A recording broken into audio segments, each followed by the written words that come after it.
Alustame siis sinust, Nastja, sest sina oled selle algatuse asutaja. Miks sa selle algatasid? Ma alustasin sellepärast, et mul on tütar. Ma olin lihtsalt tehnoloogiast väga vaimustunud. Ma olen tarkvarainsener ja ma arvan, et on väga huvitav ja lahe luua asju ning tehnoloogia on üks võimsamaid tööriistu, mis aitab seda teha. Ja ma tahtsin, et ka tema tunneks seda tunnet ja looks asju. Ma kutsusin ta ühte arvutiteaduse tundi ja ta ütles, emme, tead, seal on kõik poisid ja nad on minust palju vanemad ja ma ei taha minna.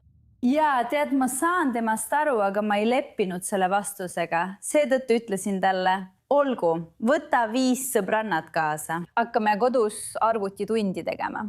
Ja sellest kasvas tõesti tohutu 10 000 liikmega kogukond, mis toobki mind sinu juurde, Kalia, sest sina tulid samuti Alice Code'i, kui olid 9-aastane. Sa oled nüüd peaaegu 17 ja oled üks juhendajatest. Räägi meile oma kogemusest Alice Code'is. Alguses oli mul väga palju infot puudu. Ma ei teadnud isegi, kuidas Google'is otsida, isegi nii lihtsat asja.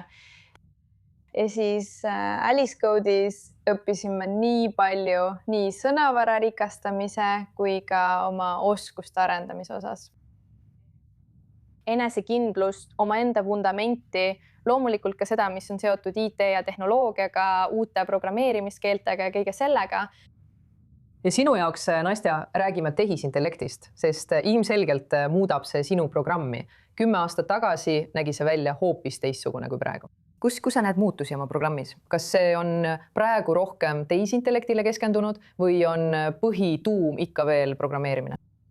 Jah, tegelikult enamik meie vabatahtlikest on tarkvarainsenerid nagu mina. Seetõttu on kõik meie programmid väga tihedalt seotud sellega, mis tööstuses toimub. Nii et me hakkasime tehisintellekti ja masinõppega tegelema juba mitu aastat tagasi.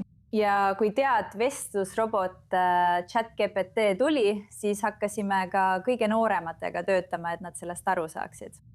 Minu vaatenurgast on see nagu lisatööriist, mida saab kasutada. See ei ole nii, me ei jaga materjale laiali, me ei muuda seda täielikult.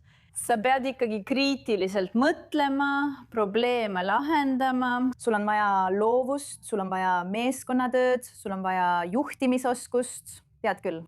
Ja need asjad ei muutu, tead küll. Nii et sellepärast on tehisintellekt meie jaoks lihtsalt lisatööriist, mis võib tugevdada sinu tehnoloogilisi oskusi ja me õpime seda, aga see ei asenda õppekava. Jah, täpselt. Ja kas sa tõesti näed, et tüdrukud, kes sellesse programmi tulevad, arenevad selles valdkonnas ja neist saavad näiteks tarkvaraarendajad või nad lähevad tehnoloogia valdkonda? Meie peamine idee on anda neile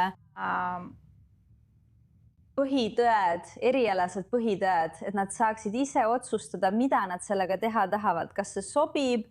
Ma ei usu, et 5 või 10 aasta pärast on olemas ameteid, kus tehnoloogiat ei kasutata. Sa pead tehnoloogia tundma ja sa võid olla kas tehnoloogia looja või tehnoloogia tarbija. Meie tahame, et need tüdrukud oleksid loojad. Sellepärast nad osalevadki võistlustel, nad jõuavad nii tööstusse kui ka akadeemilisse maailma ja nad saavad ka oma loomingut näidata. Ja Kalia, sulle viimane küsimus. Sa oled peaaegu 17, sa oled väga tark.